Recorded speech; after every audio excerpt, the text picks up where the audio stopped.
Hey guys, welcome back to the Outdoors Review channel. I'm James. Today I'm going to be talking to you about my Kelty Red Cloud 90. Just give you a little bit of information about me. I've hiked the Appalachian Trail 3 times, not in a continuous session, but like 3 years section hiking. So I've done about 320 miles or so of the trail. I've took this pack twice on the trail for the past 2 years, and all I gotta say is it holds a lot. And it holds everything you need. But the bad thing about holding a lot, that 90 means 90 liters in this pack. And usually if you have more room in your pack, you have that feeling you need to put more in there. And that's kind of bad because we like to keep it about 35 pounds if we're hiking very far distances, so you're not killing yourself. So let's further ado, let's get started on the pack. I'm going to start on the back of this. So on the back of this pack, you have your standard sternum strap or chest strap, whatever you want to call it. And it's adjustable. Both are. They go up and down. Just whatever's comfortable to you. Size it up. And then it also has your, your clip, of course, adjustable. One of the cool things about this pack is it has suspension, which is really weird. It's called Cloud Shock suspension. It's when you're coming off a mountain, or and you're kind of gaining some speed, when you shake around your pack, it kind of takes you all over the place on the trail. Well, this kind of just bounces up and down. It takes a lot of that weight that keeps dropping on your shoulders or on your waist, and it just takes that off of you, and it feels a lot. You feel the relief coming down off that mountain, because a lot of mountains, they really hurt your legs and knees coming down. So that's a one plus that I really like about this pack. The next thing is this mesh that you see all on the back of this. Very nice. These blue arrows kind of symbol for air, and this mesh allows a lot of air to come to your back and allow it to cool down your back, so you're not sweating and it's not like a river coming down your back. So it allows air to get through really easily. The next thing is right here. This is where your lower back goes, and it goes around your hips, your hip straps. This has a lot of padding, so when you're hiking long days and long hours, or however long you're going to hike for, this really makes the hike very comfortable. This very thick type of padding right here, and that's all around the hip straps, which is really nice and convenient. But the strap, here's your hip straps. The clip right here works really well. It keeps your hips locked. It keeps your body, or keeps your straps above your hips. Very nice. It keeps it tight.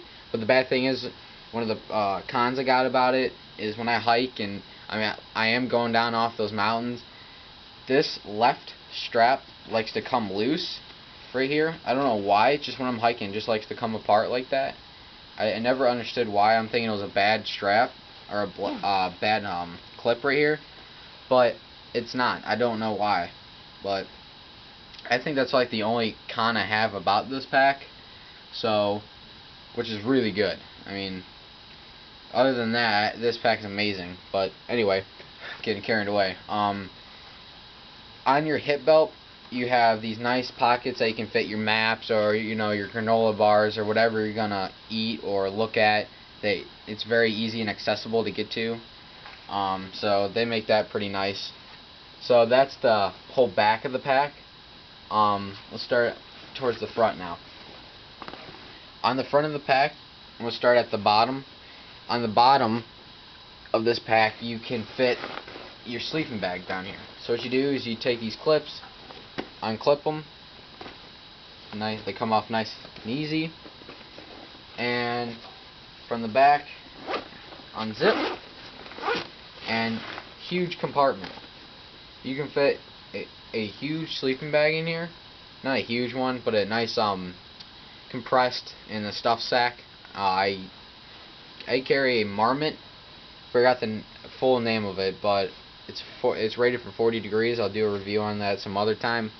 But you can fit a nice compressed sleeping bag down here, and it's very nice because it's also an open spot down here. It connects to the main pack compartment. So if something's at the bottom that you can't really get to from the top, you can just unzip this and grab it from there. So, which is really nice. And at the complete bottom, you have these straps that go through these little loopholes down here. Almost looks like molly webbing. And you can attach like a sleeping pad, or you can attach, you know, your tent, or I mean even your sleeping bag if that's where you want to carry it. So that's really nice for the bottom. Now we start getting up a little bit higher, we got these nice side pockets. You can put your Nalgene in it, or you can put granola bars, or even your maps, whatever you want to put on the side pouches. And then next we have this compartment right here in the front.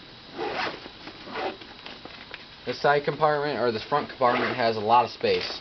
You can fit multiple different things. I mean, if you're one of those people that like to keep things separate, it's pretty like, you know, your toiletries, sorry. First aid kits, you know, a bunch of quick different things that you can grab and throw in here. Or if you're finding things on the trail, you know, that you find interesting, you can throw in this pouch. But what I use this pouch for is my water bladder. The only reason I use my water bladder here because I couldn't find a spot for the inside of my pack to put it and use it as an H2O spot. So I just kind of put it in here, and I wrap my hose around to the front and clip it to the front. It works pretty nice, but it takes up a lot of space when I could be using the space for something else. So I think I'm going to try to find a different spot next year. So, but big compartment for the front. Next are these side pockets.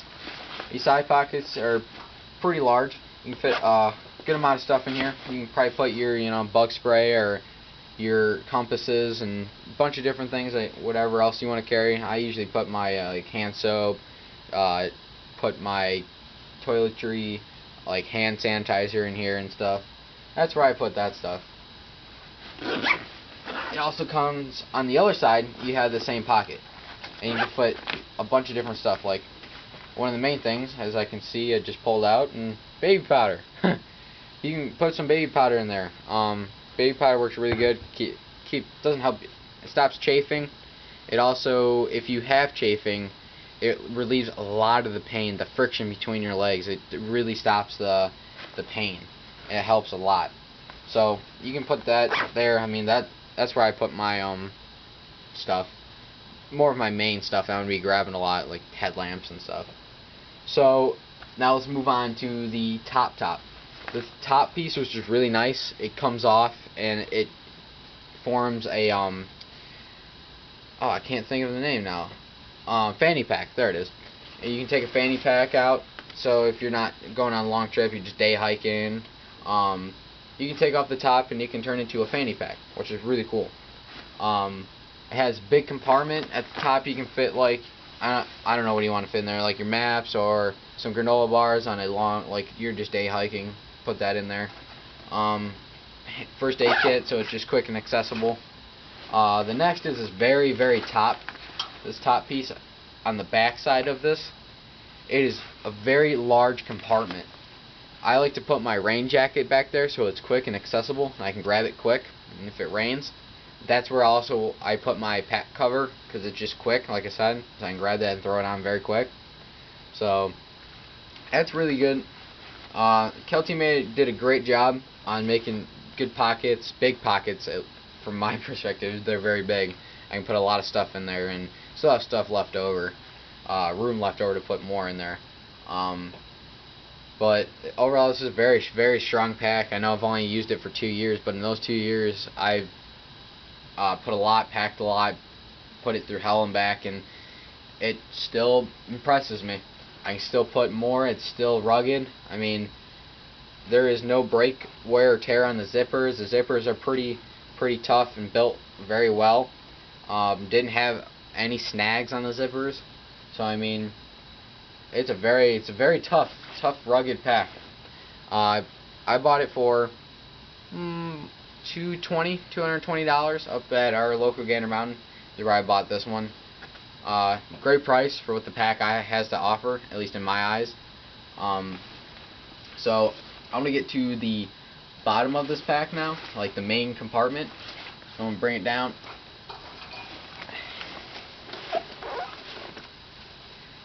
Alright. So in our compartment we have strap, this strap right here, let me get out of the light, right here kind of just keeps everything together. You have to unclip that and kind of cinches the top, so it makes it kind of nice to keep your stuff in line. It's going to be kind of hard to see the inside, but open up your pack after you uncinch it with this. You have 90 liters of pure space that you can put anything you want in there.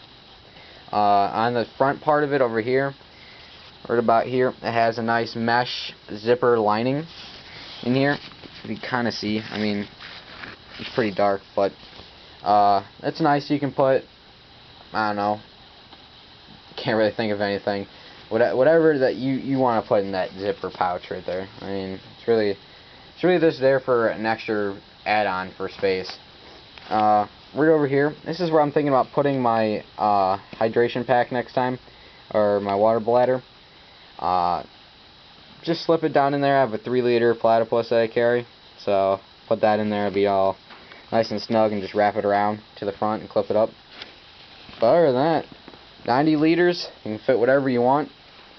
This is the Kelty Red Cloud 90. Holds a lot, so I mean, very convenient pack from Kelty. Anyway, this has been the Outdoor and Reviews channel. Please rate, comment, subscribe, like. See you next time.